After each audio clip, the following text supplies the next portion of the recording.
கேரளா இடுக்கில ஒரு குடும்பத்தையே 79 வயதான முதியவர் திட்டமிட்டு கொலை செய்திருக்காரு. அவங்க இறந்த பிறகும் அவங்களுடைய இறப்புக்கு எந்த ஒரு வருத்தமும் பயமும் இல்லாம இருந்து வந்ததா போலீஸ் அவங்க தரப்புல இருந்து தெரிவிச்சிருக்காங்க.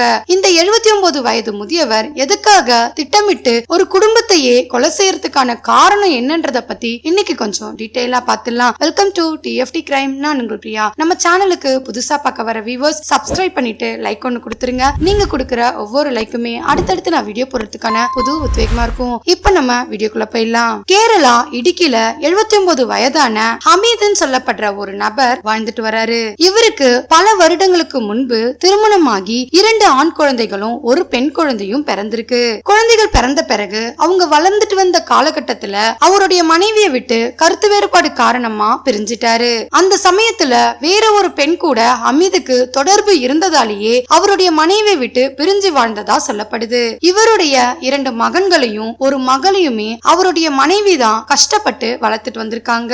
இந்த சூழல்ல தான் அவங்களுக்கு திருமண வயது எட்டினதும் 2 மகன்களுக்கும் திருமணமும் செஞ்சு வச்சிருக்காங்க. திருமணத்துக்கு பிறகு இளைய மகனான பைசல் கூட தான் அவங்களுடைய அம்மா வாழ்ந்துட்டு வந்திருக்காங்க. பைசலுடைய மனைவி பெயர் ஷீபா. இந்த தம்பதிகளுக்கு 16 வயசுல மெஹருவும் 13 வயசுல ஆப்னான் சொல்லப்படுற 2 பெண் குழந்தைகள் இருந்து வந்தாங்க. பைசலுக்கு இளைய சகோதரி ஒருத்தவங்களும் இருந்து வந்தாங்க. அவங்களுடைய தனிப்பட்ட குடும்ப பிரச்சனைகளால கடந்த சில ஆண்டுகளுக்கு முன்னதா தற்கொலை செய்து இறந்து போயிட்டதா சொல்லப்படுது. அவங்க இறந்து போன சில மாதங்கள்லயே மன அழுத்தம் ஏற்பட்டு உடல்நலம் குன்றி பைசலுடைய அம்மாவும் இறந்து போறாங்க. பைசலுக்கு அவங்களுடைய அப்பாவான ஹமீதுடைய மூதாதையர் சொத்துக்கள்ல பைசல் வாழ்ந்துட்டு வந்ததா சொல்லப்படுது. அவங்களுடைய அம்மாவும் சகோதரியும் இறந்த பிறகு பைசல் அவருடைய குடும்பத்தோட சந்தோஷமா தான் வாழ்ந்துட்டு வந்திருக்காரு. அவரு வீட்டுக்கு அருகாமையில இருக்கிற ஒரு சூப்பர் மார்க்கெட்டை நடத்திட்டு வந்திருக்காரு. இவருக்கு உதவிகரமா அவருடைய 2 பெண் குழந்தைகளும் மனைவியும் இருந்து வந்திருக்காங்க. பைசலுக்கு தங்கை இறந்து போனதால தன்னுடைய பெண் குழந்தைகளை மேற்படிப்புகளை படிக்க வச்சு ஆளாக்கி பார்க்கணும்ன்றதுல பல கனவுகளை கண்டு வந்தாரு. இவருடைய மூத்த சகோதரரும் குடும்பத்தோட அதே பகுதியில தான் வாழ்ந்துட்டு வராரு. அவர் கூட நல்ல ஆரோக்கியமான உறவை தான் பைசல் கூட தொடர்ந்துகிட்டு வந்தாரு. இந்த சூழல்ல தான் பைசலுடைய தந்தையான ஹமீத் அவருடைய 2வது மனைவி கூட பிரச்சனைகள் ஏற்பட்டு அந்த குடும்பத்தை விட்டு பிரியக்கூடிய சூழல் ஏற்பட்டிருக்கு. வயது மூப்பு காரணமா ஹமீத் எங்க போறதுன்னு தெரியாம தன்னுடைய மகன்கள் வீட்டுக்கே வந்திருக்காரு. அவருடைய மூத்த மகனும் அவரை சேர்த்துக்க முடியாதுன்னு சொல்லிருக்காரு. இளைய மகனான பைசல் கிட்ட போயிருக்காரு. இளைய மகன் அவருடைய சொத்துல தங்கி இருக்கிறதால வேற வழி இல்லாம தன்னோட அப்பாவை சேர்த்துக்கிறாரு. அவருக்காக மாடியில ஒரு ரூமையும் ரெடி பண்ணி கொடுத்திருக்காரு. அப்படி தன்னோட மகன் கிட்ட வந்த அமீத் தொடர்ந்து அவருடைய மருமகள் கிட்ட பிரச்சனைகளையும் சண்டைகளையும் செய்து வந்தாரு. அதுக்கான காரணம் ஹமீதுக்கு சாப்பாடு கொடுக்கும் போதெல்லாம் இறைச்சி அல்லது மீனாவது இருக்கணும்னு கேட்டு தன்னோட மருமகள் கிட்ட சண்டைகள் போட்டு வந்திருக்காரு. அதோட அவருக்கு ஒரு ஆடம்பரமான வாழ்க்கை தேவைப்படுறதாவும் அவர் தங்கி இருக்கிற வீட்டுக்கு ஆடம்பர பொருட்களை வாங்கி கொடுக்க சொல்லியும் பிரச்சனைகள் செய்துகிட்டே வந்திருக்காரு. இந்த சூழல்ல தான் பைசலுக்கும் அவருடைய தந்தையான ஹமீதுக்கும் அடிக்கடி வாக்குவாதங்களும் பிரச்சனைகளும் ஏற்பட ஆரம்பிக்குது. பைசல் 2 பெண் குழந்தைகளை படிக்க வைக்கிறதால தன்னால இயன்ற வரைக்கும் மட்டும்தான் செய்ய முடியும்னு தெளிவா சொல்லியிருக்காரு. அதையும் மீறி தொடர்ந்து ஹமீத் தன்னோட மகன் கிட்ட பிரச்சனைகள் செய்து வந்ததால பைசல் அவங்க அப்பாவுக்கு செய்துட்டு வந்த உதவிகளை நிறுத்தியிருக்காரு. அதோட பைசலுடைய 2 பெண் குழந்தைகளுக்கும் தொல்லைகளை கொடுத்துட்டு வந்திருக்காரு. இதனால மன உளைச்சலுக்கு ஆளான பைசல் போலீஸ் ஸ்டேஷன்ல கடந்த பிப்ரவரி 25ஆம் தேதி அவருடைய அப்பா மேல ஒரு கம்ப்ளைண்ட கொடுத்திருக்காரு. இந்த சம்பவத்தினால ஹமீத் ரொம்பவே கோபம் அடைகிறாரு. இதனால அவருடைய மகன்கள் மேல நீதிமன்றத்துல ஒரு வழக்கையும் தொடர ஆரம்பிக்கிறாரு. நீதிமன்றத்துல தொடர்ந்த வழக்குல அவருக்கு வயது மூப்பு காரணமா அவருக்கு சாப்பாடையும் தங்கறதுக்கான இடத்தையும் 17 சென்ட் நிலத்தையும் அவருக்கு திருப்பி கொடுக்கணும்னு சொல்லி கோர்ட் உத்தரவிட்டிருந்தது. நீதிமன்றம் கொடுத்த உத்தரவுக்கு பிறகு மறுபடியும் பைசல் தன்னோட அப்பாவுக்கு அவருடைய சேவைகளை தொடர்ந்து செய்துட்டு வந்தாரு. ஆனாலும் பைசல் ஆடம்பர வாழ்க்கையும் அவருக்கு தேவையான உணவுப் பொருட்களையும் சரியான நேரத்திலையும் அவருக்கு தேவையான உணவுப் பொருட்களை செய்து கொடுக்கும்படி சொல்லியிருக்காரு. அவருடைய மருமகளை ஒரு வேலைக்காரி போல நடத்தி வந்ததாகவும் சொல்லப்படுது. பைசலுடைய இரு பெண் குழந்தைகளுக்கும் நிம்மதி இல்லாம தொடர் தொல்லைகளை கொடுத்து வந்ததா சொல்லப்படுது. ஹமீதுக்கு பெண்கள் மேல அதிகப்படியான மோகம் இருக்கிறதால தன்னுடைய இரு பெண் குழந்தைகளையும் தாத்தாவான ஹமீத் கிட்ட கூட நெருங்க விடாம இரு பெண் குழந்தைகளையும் பாதுகாப்பா பாத்துக்கிட்டு வந்தாரு. அவர் நடத்திட்டு வந்த சூப்பர் மார்க்கெட்டை கூட சீக்கிரமாவே மூடிட்டு வீட்டுக்கு போறத வழக்கமா வச்சுக்கிட்டாரு. பைசலுடைய அப்பாவான ஹமீதுடைய தொல்லைகள் தாங்க முடியாமலேயே அவர் நடத்திட்டு வந்த கடைய கூட சீக்கிரமாவே அடைச்சிட்டு வீட்டுக்கு வர ஆரம்பிச்சாரு. இந்த சூழல்ல தான் ஹமீதுக்கும் பைசலுக்கும் பிரச்சனைகள் தொடர்ந்துகிட்டே வந்திருக்கு. ஒரு கட்டத்துக்கு மேல இருவருக்குள்ளயும் வாக்குவாதம் ஏற்பட்டு இருவருக்குள்ளயும் கைகலப்பும் ஏற்பட்டிருக்கு. கடந்த வெள்ளிக்கிழமை அன்னைக்கு பைசல் கிட்ட பிரச்சனைகளை செய்துட்டு அவருடைய ரூமுக்கே போயிருக்காரு. ஹமீதுடைய ஆடம்பர வாழ்க்கையும் பெண் சவகாசத்தால பல சொத்துக்களை அவர் இழந்ததா சொல்லப்படுது. இருக்கிற சொத்தையாவது காப்பாத்தணும்ன்ற எண்ணத்துலதான் பைசல் அவர் தங்கி இருக்கிற வீட்டையாவது காப்பாத்தணும்னு நினைச்சிருக்காரு. அந்த சொத்துக்குமே ஹமீத் தொடர்ந்து பிரச்சனைகள் செய்துட்டு வந்ததால அந்த வீட்டை விட்டு வெளியேறி வேற இடத்துக்கு போகணும்ன்ற எண்ணத்துல இருந்து வந்தாரு. அவருடைய மனைவியும் குழந்தைகளும் நாளுக்கு நாள் இவருடைய தொல்லைகளும் பிரச்சனைகளும் தாங்க முடியாம பைசல் கிட்ட ரொம்பவே சொல்லி வருத்தப்பட்டிருக்காங்க. ஒவ்வொரு முறையும் ஹமீதுடைய தொல்லைகள்ல இருந்து அவங்கள காப்பாத்திக்கிறதுக்கே பெரும் போராட்டங்களை நடத்தி வந்திருக்காங்க. இந்த விஷயங்களை எல்லாம் சிந்திச்சு பார்த்த பைசல் இந்த வீட்டை விட்டு வெளியேறி வெளியிடங்களுக்கு போகணும்ன்ற எண்ணத்துக்கே வராரு. அவருடைய எண்ணங்களை பத்தி அவருடைய நண்பர்கள் கிட்டையும் பகிர்ந்திருக்காரு. இந்த விஷயம் எப்படியோ ஹமீதுடைய காதுக்கு போகவே அவரு அப்படி ஒரு சமயம் பைசல் வீட்டை விட்டு வெளியேறிட்டா குடும்பத்தோட கொலை செய்திருவன் மிரட்டியிருக்காரு. ஏற்கனவே பைசல் இவருடைய கொலை மிரட்டலுக்கு பயந்துதான் காவல் நிலையத்துல தன்னோட அப்பா மேலேயே ஒரு கம்ப்ளைண்ட கொடுத்து வச்சிருந்தாரு. இந்த சூழல்ல தான் கடந்த வெள்ளிக்கிழமை அன்னைக்கு ஹமீத் தன்னோட மருமகள் கிட்ட இறைச்சி அல்லது மீன் சார்ந்த உணவை கேட்டிருக்காரு. அவங்க உணவு தர மறுக்கவே இருவருக்குள்ளயும் பிரச்சனைகள் ஏற்பட்டிருக்கு. இந்த பிரச்சனையில பைசல் வந்து தலையிட்டு தன்னோட அப்பா கிட்ட வாக்குவாதத்துல ஈடுபட்டு இருவருக்குள்ளயும் கைகலப்பு ஏற்பட்டு பிரச்சனைகள் பெரிதாகி இருக்கு. அந்த சமயத்துலதான் கோவத்தோட உச்சிக்கே போன ஹமீத் எப்படியாவது தன்னோட மகனையும் மருமகளையும் இரண்டு பேத்திகளையும் கொலை செய்யணும்ன்ற திட்டத்தை போடுறாரு. அன்னைய நாள் முழுவதும் மனநோயாளி போல மன உளைச்சல்ல இருந்த ஹமீத் மறுநாள் சனிக்கிழமை அன்னைக்கு இரவு அவர் தங்கி இருந்த மேல்தளத்துல இருந்து கீழ்த்தளத்துக்கு வந்திருக்காரு. அப்படி வந்தவரு தன்னுடைய மகனுடைய படுக்கை அறை ஜன்னலை திறந்து பார்த்திருக்காரு. அந்த படுக்கை அறையில 4 பேருமே ஒரே அறையில தூங்கிட்டு இருந்த அந்த காட்சியை பார்த்ததும் எப்படியாவது இந்த 4 பேரையும் கொலை செய்யணும்னு நினைச்சிருக்காரு. அந்த சமயத்துல பைசல் வீட்டுடைய தாழ்பால வெளிப்புறமா பூட்டியிருக்காரு.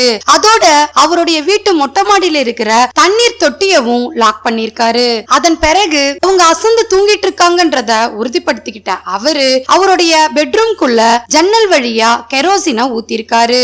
அதன் பிறகு பாட்டில்ல கெரோசினை ஊத்தி ஒரு சின்ன துணியால நெருப்ப கொளுத்தி அந்த பாட்டில்களை ஒன்னொன்னா ஜன்னல் வழியா பெட்ரூம்குள்ள வீசியிருக்காரு. இந்த பாட்டில் சத்தத்தை கேட்டு எழுந்த பைசலும் அவருடைய குடும்பத்தினரும் நெருப்பு எரியறத பார்த்து கத்தி கதறி அழுதிருக்காங்க. வீட்டுடைய வெளிப்புற கதவை திறந்து எப்படியாவது வீட்டை விட்டு தப்பிக்கணும்னு பல போராட்டங்களை நடத்திருக்காங்க. ஆனா அந்த நேரத்துல ஹமீத் வீட்டுடைய முன்பகுதி பூட்டப்பட்டு இருந்ததால அவங்களால வெளியே போக முடியாத ஒரு சூழலுக்கு தள்ளப்பட்டாங்க. அந்த சமயம் பைசல் அவருடைய மொபைல் எண்ல இருந்து பக்கத்து வீட்டுக்காரருக்கும் அவசர எண்ணுக்கும் அழைச்சிருக்காரு. பக்கத்து வீட்டுக்காரருக்கு அவர் வீட்டு பக்கத்து வீட்டுக்காரர் ராஜன் சொல்லப்படுற நபர் பைசலுடைய குடும்பத்தினரை காப்பாத்துறதுக்காக பல முயற்சிகளை செய்திருக்காரு. இதுக்கு இடையூறா ஹமீத் செயல்பட்டதாகவும் சொல்லப்படுது. ராஜன் அவர் வீட்டு குழாய்கள்ல திறந்து பார்க்கும் போதுதான் தண்ணீர் வரலன்றது தெரிய வருது. தண்ணீர் டேங்க் பூட்டப்பட்டு இருக்கிறதையும் உணர்றாரு. உடனடியா பைசலுடைய வீட்டு கிணற்றில இருந்து நீரை இறைச்சி இந்த நெருப்பை எப்படியாவது அணைக்கணும்ன்ற எண்ணத்துல கிணற்றை நோக்கி ஓடி இருக்காரு. அந்த சமயம் கிணற்றில் இருந்த வாளியும் கயிறையும் ஹமீத் அங்கிருந்து எடுத்திருக்காருன்றது தெரிய வந்திருக்கு. அதன் பிறகு என்ன செய்யறதுன்னு தெரியாத ராஜன் அவர் வீட்டுக்கே ஓடி போய் முடிஞ்ச அளவு தண்ணீரை ஊற்றிருக்காரு. அதோட பக்கத்துல இருக்கிற நபர்களையும் கூச்சலிட்டு அவங்களுடைய உதவிகளையும் நாடி இருக்காரு. அந்த சமயம் ஹமீத் அந்த இடத்தை விட்டு தப்பிச்சு அவருடைய உறவினர்கள் வீட்டுக்கு போயிருக்காரு. மறுபுறம் படுக்கை அறையில எரிஞ்சுக்கிட்டு இருந்த தீ அதிகமானதால வேற வழி இல்லாம பைசலும் அவருடைய குடும்பத்தாரும் அந்த பெட் பெட்ரூம்குள்ள இருக்கிற கழிவறைக்குள்ள போய் தஞ்சம் அடைஞ்சிருக்காங்க. அங்க இருக்கிற பொதுமக்கள் சிலரும் தீயணைப்பு வீரர்களும் சம்பவ இடத்துக்கு வந்து நீரை பாய்ச்சி எரிஞ்சிட்டு இருந்த நெருப்ப அணைச்சிருந்திருக்காங்க. நெருப்பு அணைக்கப்பட்ட பிறகு பைசலுடைய குடும்பத்தை கண்டுபிடிக்கிறதுக்காக போலீஸ் வீட்டுக்குள்ள போறாங்க. அப்படி போனதுமே படுக்கை அறையில யாருமே இல்லன்றத தெரிஞ்சுக்கிட்டு கழிவறைய திறந்து பார்த்திருக்காங்க. கழிவறையில 4 பேருமே உடல் கருகி இறந்து போனதா சொல்லப்படுது. அதுலயும் பைசலுடைய இளைய மகளும் அவரும் இருவருடைய உடலும் ஒட்டி இருக்கிறதா போலீஸ் சொல்லிருக்காங்க. தந்தையும் மகளும் ஒட்டி இருந்த உடலை பார்த்து போலீஸே மனவேதனை அடைஞ்சதா வருத்தத்தோட தெரிவிச்சிருக்காங்க. அந்த உடலை எப்படி பிரிக்கிறதுன்னு தெரியாம அந்த உடல்களை அப்படியே தூக்கி அட்டாப்சிக்கு அனுப்புனதாவும் சொல்லிருக்காங்க. 4 உடலும் அட்டாப்சிக்கு அனுப்புனதுக்கு பிறகு அந்த வீடு முழுவதும் ஆய்வுக்கு உட்படுத்திருக்காங்க. மறுபுறம் ஹமீத் கொலையை செஞ்சுட்டு எந்த ஒரு சலசலப்பும் இல்லாம அவங்களுடைய உறவினர்கள் வீட்டுக்கு போய் திரும்பி வரும்போது போலீஸ் அவரை அதிரடியா கைது பண்ணிருக்காங்க. இந்த கொலையை செய்த பிறகு அவருடைய உறவினர்கள் வீட்டுக்கு ஹமீத் போனதால அந்த உறவினர்களை போலீஸ் விசாரணைய நடத்திருக்காங்க. அவங்க கிட்ட ஹமீத் தானே போய் காவல் நிலையத்துல சரணடைறதா சொல்லிட்டு வெளியேறினதா வாக்குமூலத்துல சொல்லிருக்காங்க. ஹமீத கைது பண்ண போலீஸ் அவர்கிட்ட தொடர்ந்து விசாரணைய நடத்திருக்காங்க. அப்படி விசாரணை நடந்துட்டு இருக்கும் போதே ஹமீத் காவலர்கள் கிட்டயே எல்லாமே முடிஞ்சிருச்சான்னு கேட்டிருக்காரு. அதோட தனக்கு இறைச்சி அல்லது மீன் சார்ந்த உணவா வேணும்னு கேட்டிருக்காரு. இத கேட்டு அதிர்ச்சி அடைஞ்ச போலீஸ் சொந்த மகனையும் மருமகளையும் பேர குழந்தைகளையும் கொலை செய்துட்டு கொஞ்சம் கூட ஈவு இறக்கம் இல்லாம அவருக்கு தேவையான சாப்பாட்டையும் கேட்டு வாங்கறத பார்த்து போலீஸே அதிர்ந்து போனதா சொல்லிருக்காங்க. சம்பவம் நடந்த இடத்துக்கு ஹமீத அழைச்சிட்டு போகும்போது கூட எந்த ஒரு சலனமும் இல்லாம வருத்தமும் இல்லாம விசாரணைக்கு முழு ஒத்துழைப்பு அவர் கொடுத்திருந்ததா தெரிவிச்சிருந்தாங்க. போலீஸ் இந்த வழக்குல ஹமீத பத்தின விசாரணையை நடத்தும் போதுதான் அவரு கள்ள சந்தையில பெட்ரோல் விக்கிற விஷயம் போலீஸ்க்கு தெரிய வருது. இது சட்டப்படி குற்றமா இருந்தாலும் கள்ள சந்தையில திருட்டுத்தனமா பெட்ரோலை வித்துட்டு வந்திருக்காருன்றது தெரிய வந்திருக்கு. அவர்கிட்ட நடத்தப்பட்ட விசாரணையில சொத்துக்காகவே தன்னுடைய மகனையும் மருமகளையும் பேத்திகளையும் கொலை செய்ததா தெரிவிச்சிருக்காரு. தனக்கு ஆடம்பரமான வாழ்க்கையும் தேவையான சாப்பாட்டையும் கொடுக்காததாலேயே தான் கொலை செய்ததா உண்மைய ஒத்துக்கிறாரு. தொடர்ந்து போலீஸ் இந்த வழக்க விசாரணைய நடத்திட்டு வராங்க. பைசலுடைய மூத்த சகோதரர் கிட்ட நடத்தப்பட்ட விசாரணையில தன்னோட அப்பா ஒரு பெண் வெறியர்னு தெரிவிச்சிருக்காரு. அதோட அவருடைய ஆடம்பர வாழ்க்கையாலேயே பல சொத்துக்களை அழிச்சதாவும் தெரிவிச்சிருந்தாரு. அவருடைய சுயலாபத்துக்காகவே தன்னுடைய தம்பியவும் தம்பி குடும்பத்தையும் கொலை செய்திருக்கிறத நினைச்சு தான் ரொம்பவே வருத்தம் அடையறதாவும் தெரிவிச்சிருந்தாரு. மறுபுறம் சம்பவம் நடந்த இடத்துல இருந்து அட்டாப்சிக்கு அனுப்பப்பட்ட உடல் தீக்காயங்களால 4 இறந்திருக்காங்களா, புகை அதிகமாகி மூச்சு திணறல் ஏற்பட்டு இறந்து போயிருக்காங்களான்ற கோணத்திலையும் தொடர்ந்து விசாரணைய நடத்திட்டு வராங்க. இறந்து போன நபர்களுடைய அட்டாப்சி அறிக்கை வெளியானதுக்கு பிறகுதான் இந்த தகவலும் வெளியிட முடியும்ன்றத போலீஸ் தெரிவிச்சிருக்காங்க. அந்த பகுதியில இருக்கிற மக்களும் பைசலுடைய குடும்பத்தை காப்பாத்த வந்த ராஜனும் ஹமீதுக்கு அதிகபட்ச தண்டனையா தூக்கு தண்டனை கொடுக்கணும் வேண்டி கோரிக்கையை எழுப்பியிருக்காங்க. போலீஸுடைய விசாரணையில இந்த கொலை சம்பவம் துல்லியமா திட்டமிட்டு ஹமீத் செய்திருக்காருன்றது தெரிய வந்திருக்கு. சொந்த மகனையும் அவருடைய குடும்பத்தாரையும் கொலை செய்துட்டு கொஞ்சமும் வருத்தம் இல்லாம இருக்கிறத பார்த்து ஹமீத் ஒரு மனநோயாளியா இருப்பாரோன்ற எண்ணமும் போலீஸ் கிட்ட நிலவி வருது. எதுவாக இருந்தாலும் முழுமையான விசாரணைக்கு பிறகுதான் மற்ற தகவல் வெளியாகும்னு தெரிவிச்சிருக்காங்க. இந்த வழக்கு பத்தின உங்களுடைய கருத்தை மறக்காம கமெண்ட்ல சொல்லுங்க. லைக் பண்ணுங்க, ஷேர் பண்ணுங்க. மறுபடியும் வேற ஒரு கேஸோட உங்களை சந்திக்கிறேன். தேங்க்யூ.